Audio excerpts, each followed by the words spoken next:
What is up, guys? We're back with another video, and today we're taking a look at this case right here, which is InWin's Prism. Now, this is the newer version of the case that comes in white. Previously, they had a black version, which had a mirror-like window. Now we just have a clear tempered glass window, which is kind of weird because that's what the Prism was known for, was that mirror-like window. We don't have it here, but we're going to take a look at this case and see what it's all about. So let's go ahead and take a look.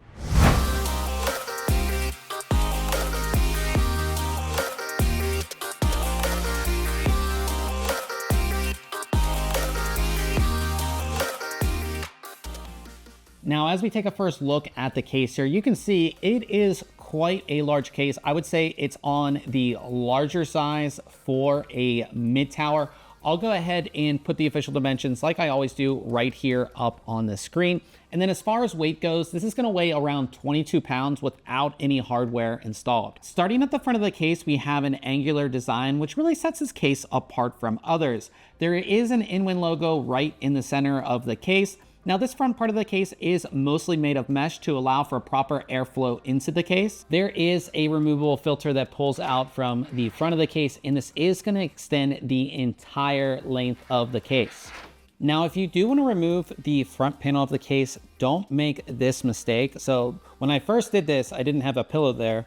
And when you remove the front part of the case, your side panel is going to completely fall off. So you want to make sure you remove your side panel first before you remove the front part of the case. With that front panel removed, you can see we do have three 120mm fans installed here. Now, these do not come with the case. InWin actually provided these, and these are their Lynx LN120Ps. The great thing about these is that there's no cables in between each fan. Everything is daisy chained together inside the fans, and they snap together really, really easily. And there's a single connection coming out of the fans into your motherboard. So where we do have our fans mounted is going to be this front cooling bracket here. And for some reason, InWin went with plastic or acrylic here. And I mean, this is just crazy flimsy. Like, this is super, super flimsy. I'm not sure if they just wanted the clear look with like this clear plastic, but I definitely would have preferred metal here. I know you guys probably would too.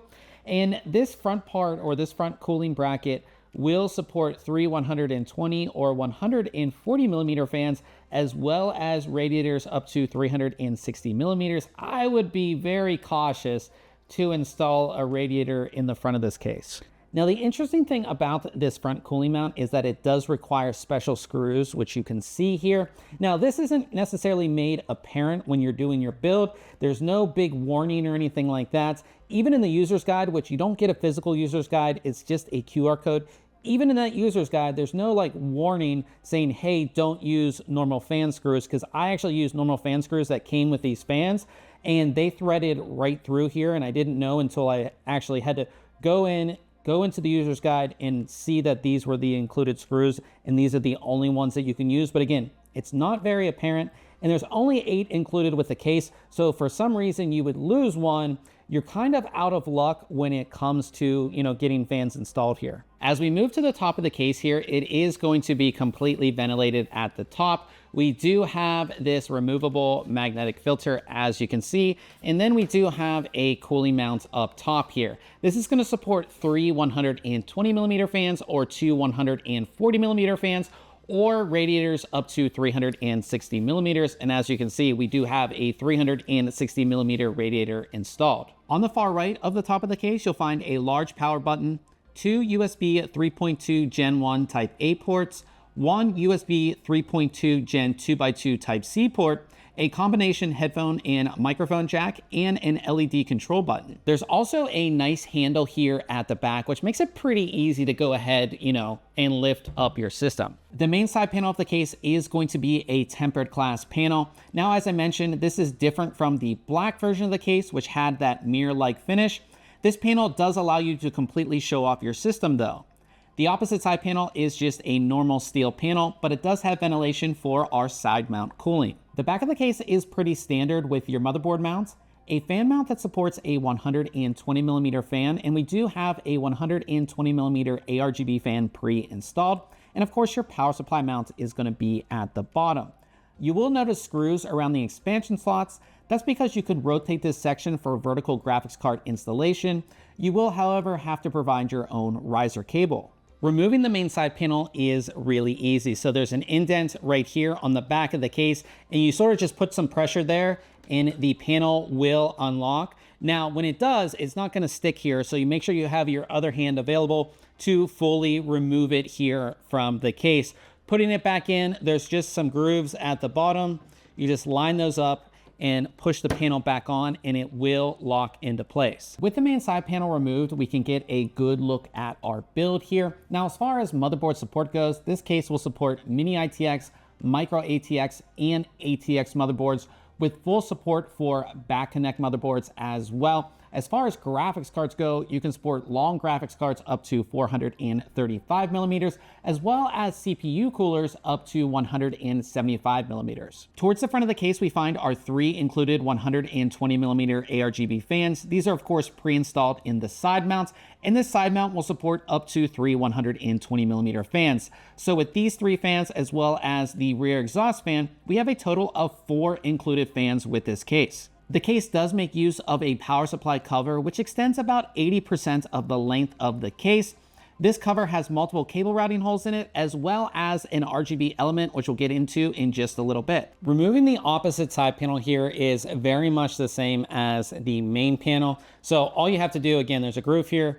You just pull out and again, the panel will release. Again, you want to make sure that you hold it because it does not stay in place. Now, when we do remove it, there is a removable filter here for your side mount cooling. So you can easily, it's magnetic, so you can easily just take that off and clean it when you need to. With the opposite side panel removed, we can see how the rest of the case is designed, and we can also see all of my cable routing with everything that I did install in this case. Now, all of those Velcro ties that you see, as well as the zip ties, were included with the case, but the Velcro ties were not pre-installed. It would have just been nice if they were pre-installed in the case. There is a storage mount back here, and it either supports 2 2.5-inch SSDs or 2 3.5-inch full-size hard drives. Now, you can fully remove it from the case with a thumb screw, making your installation of your drives really easy. Towards the top of the case, you will find an ARGB hub, and this hub supports 6 ARGB devices.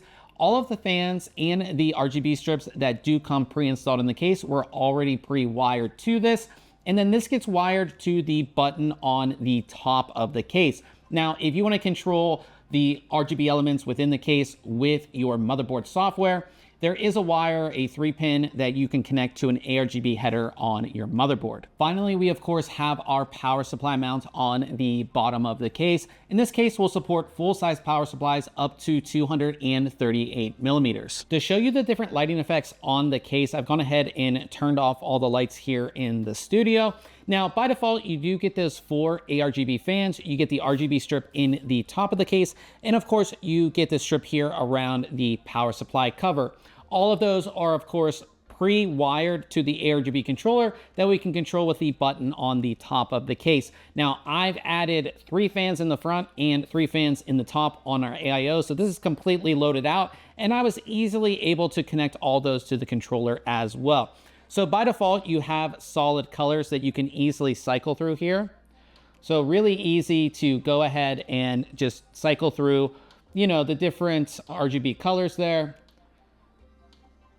And then we have the rainbow wave, the hated or loved rainbow wave. You can set it to that if you want. There's no way to control the speed of the wave though, which is a little unfortunate. Then you have this, which sort of just does the circular sort of change in colors. So it's going to do a circle around the ring, and then it's going to go ahead and change your colors. And then this is going to be a fade. So this is going to fade in between your colors. So a nice little fade in and fade out between the different colors, which is nice. And then I believe we just go back to our single colors and you go through those one more time. And then you do have this, which is a pulsing in and out, and it starts in this sort of gradient rainbow, which is nice. And if we switch it, it goes to the colors as well. So you can have this pulsing in and out with all the different colors. And again, we can go through those. Really easy to go ahead and change that. And now we're back to the solid gradient, so you can do that solid gradient as well. But it's really nice that if you didn't want to connect this to your motherboard, you have some effects, you have a few different effects and everything like that. Now, again, if you wanted more control, you of course could route all of this through to your motherboard and then control everything with your motherboard software. When it comes to testing, we're going to be testing both temperatures and noise levels. So here's a full breakdown of our test system.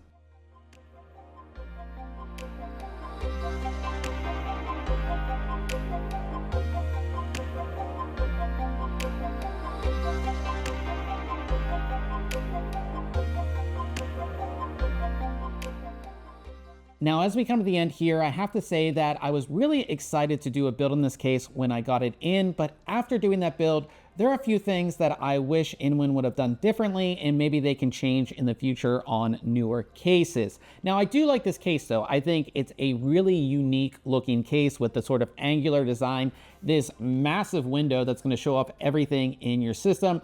And talking about your system, this is going to support all of the latest hardware, long graphics cards, back connect motherboards.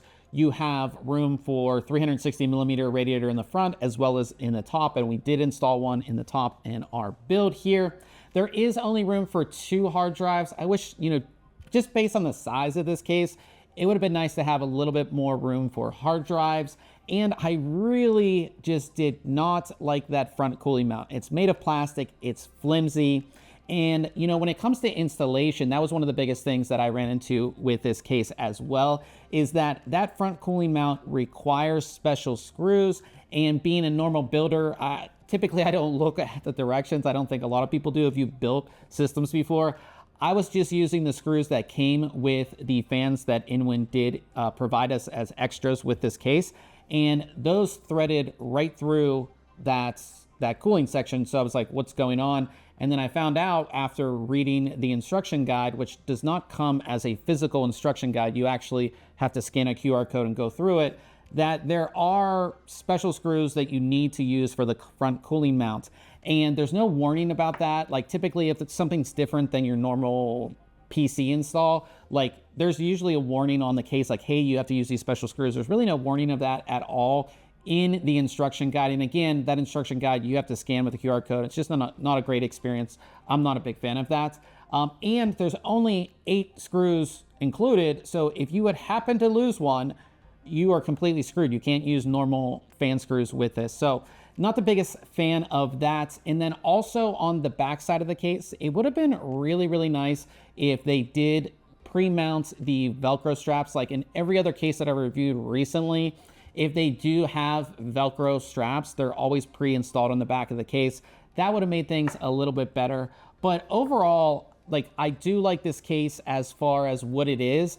I'm just not the biggest fan also of like the messaging from InWin on this case, because when the InWin Prism came out, it was essentially a follow-up or a less expensive version of their Tau case, which came out like 10 years ago, that was all this really crazy mirror-like finish, but when you turn your system on with lighting, you could see your system. The black version of this case had that mirror-like window. We don't have that here on the white case. And that's the whole reason like you want the Prism case, is for that cool mirror-like finish. And you're not getting it here. And that might not have been as big of a deal, but if you go to the InWin website and like you go to the Prism product page, it like says, mirror-like finish, and there's only pictures of the black version of the case until you scroll down pretty far on the product page, and it's just very confusing, I would say, to the consumer. It's just a confusing thing having 2 of the same cases. Like typically any other brand, if there's 2 different colorways or even 4 different colorways, the case is essentially the same, just the color's different. Here, you're getting a completely different panel that, again, that panel is the whole reason that this is called Prism, in that, that's what this case is known for. So I'm just not the biggest fan of that. It's just confusing to the end customer. And again, if I'm somebody who's maybe watching a YouTube video of the black version of the case or reading a review of the black version of the case that has the mirror window, and then I go to order it and I want the white version, maybe I don't know that the white version just has this clear panel. Just not the biggest fan of that. And then it comes down to price. And I think This case currently right now on InWin's website and pretty much everywhere else is around $220. And I think for a case like this, you can find other cases that have the same type of design, tempered glass side panel with 4 included fans that are well under $200. So I think it's just too expensive as well. Like I said, I still like it. I think my build looks great in it. And again, they include the 4 fans, you know, and then we added even more, and it's a great build, but it's just kind of expensive for what it is. So take that, you know, as you will. We do have our full written review over at thinkcomputers.org if you want to go ahead and check that out. And if you did enjoy this video, I would appreciate it if you hit the thumbs up. We'll see you guys in the next video.